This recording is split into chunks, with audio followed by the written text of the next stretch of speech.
വിഷയക്ക് സ്തുതിയായിരിക്കട്ടെ. ഞാൻ brother Shaiju Adappally, Ernakulam saint Mary's prayer മിനിസ്ട്രിയിൽ നിന്നാണ്. ദൈവാനുഭവം,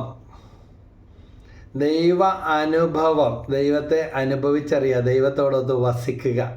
ദൈവാനുഭവം ലഭിക്കുന്നതിന് സഹായകമായ 4 വചനങ്ങളാണ് പങ്കുവെക്കുന്നത്. സങ്കീർത്തനം 34:18.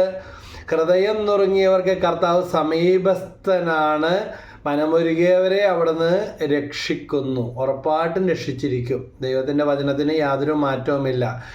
സങ്കീർത്തനം 46:10 പറയുന്നു, ശാന്തമാവുക, ഞാൻ ദൈവമാണെന്നറിയുക, ഞാൻ ജനതകളുടെ ഇടയിൽ ഉന്നതനാണ്, ഞാൻ ഭൂമിയിൽ ഉന്നതനാണ്. അപ്പം എല്ലായിടത്തും കഴിവുള്ള, അധികാരമുള്ള, ശക്തിയുള്ള ഉന്നതനായ ദൈവമാണ്. ഈ ബോധ്യം ഉണ്ടാകണം.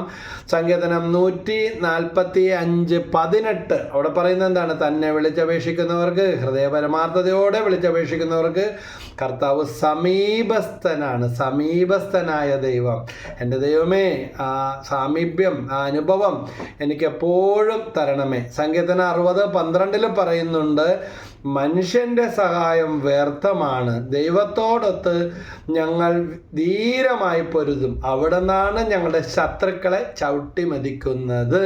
ദൈവം കൂടെ ഉണ്ടെങ്കിൽ ബാക്കി എല്ലാം അനുകൂലമായിക്കൊള്ളും. അല്ലാതെ ശത്രു, മന്ത്രം, തന്ത്രം ഒന്നും പറഞ്ഞ് ആരും ഇരിക്കണ്ട. സങ്കീർത്തനം 60:12 വളരെ ഒരു വാല്യബിൾ ആയിട്ടുള്ള വേർഡാണ്. മനുഷ്യൻ്റെ സഹായം വ്യർത്ഥമാണ്, ദൈവത്തോടൊത്ത് ഞങ്ങൾ ധീരമായി പൊരുതും, അവിടെ നിന്നാണ് ഞങ്ങളുടെ ശത്രുക്കളെ ചവിട്ടി മതിക്കുന്നത്. അതുകൊണ്ട് ദൈവം അനുവദിക്കുന്നിടത്തോളം കാലം ഈ സഹനങ്ങൾ ഉണ്ടാകും. ദൈവം വിചാരിച്ചാൽ മാറാൻ ഒരു നിമിഷം മാത്രം മതി. അതുകൊണ്ട് ദൈവമേ, ഈ വചനങ്ങളുടെ അഭിഷേകത്താൽ എനിക്ക് ദൈവാനുഭവം നൽകി അനുഗ്രഹിക്കണമേ എന്ന് സങ്കീർത്തനം 34:18, സങ്കീർത്തനം 46:10, സങ്കീർത്തനം 60:12, സങ്കീർത്തനം 145:18 ഈ വചനങ്ങളുടെ അഭിഷേകത്താൽ നിറക്കണമേ എന്ന് പരിശുദ്ധാത്മാവിനോട് പ്രത്യേകം പ്രാർത്ഥിക്കാം. തീർച്ചയായിട്ടും അനുഭവം ഉണ്ടായിരിക്കും. ഈ വചനം ഇന്നോട്ട് ആവർത്തിച്ച് പറഞ്ഞ് വചനത്തിൻ്റെ അഭിഷേകത്താൽ നിറക്കണമേ എന്ന് പ്രാർത്ഥിക്കുകയും വിശുദ്ധിയിൽ ജീവിക്കുകയും ഒക്കെ ചെയ്യുക. ഈശോ മിശിഹായ്ക്ക് സ്തുതിയായിരിക്കട്ടെ. Praise the Lord.